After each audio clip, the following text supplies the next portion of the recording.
নমস্কার বন্ধুরা, আজকে তোমাদেরকে আমি দুর্গা প্রতিমা দেখাবো। তো সরাসরি আমি দেখাচ্ছি। এই মুহূর্তে আমি আছি নদিয়া জেলার কল্যাণী 2 নম্বর বাজারের নিকট রমেশচন্দ্র পালের প্রতিমা শিল্পী স্টুডিওতে। তো এখান থেকে আমি সরাসরি তোমাদেরকে দুর্গার প্রতিমা দেখাচ্ছি। কত দূর হলো কাজ এই মুহূর্তে সেটাই আমি তোমাদের দেখাচ্ছি। আঙুল লাগানো প্রায় হয়ে গেছে, অসুরের মাথা লাগানো হয়ে গেছে। যেগুলো এখন কাঁচা দেখা যাচ্ছে সেগুলো রিসেন্ট হয়েছে, কালকেই হয়েছে কাজ। তো সমস্ত দুর্গা প্রতিমাগুলো আমি ঘুরিয়ে দেখাচ্ছি।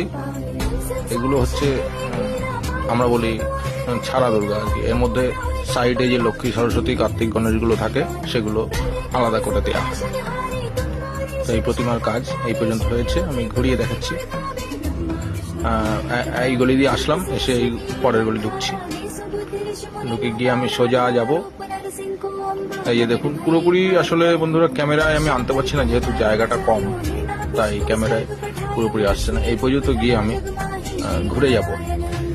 এই পর্যন্ত গেলাম, গিয়ে আমি এখান থেকে ঘুরে গিয়ে একটা গলি বাকি আছে, সেখানে আমি ঢুকবো এখন ডান দিকে। তো ডান দিকের এই ওই পাশেগুলো দেখিয়ে দিলাম। এবার এটা ডান দিকের গলি ঢুকে গেলাম। ঢুকে গিয়ে এই দিক দিয়ে সমস্ত প্রতিমাগুলো দেখিয়ে দিচ্ছি ঘুরিয়ে। এখনো যেগুলো দেখা যাচ্ছে সরু হয়ে অসুরের গলায় ঝুলছিল, ওগুলো সাপ হবে। সাপগুলো এখনো ফিটিং করা হয়নি। বন্ধুরা, এখন এই পর্যন্তই দেখালাম।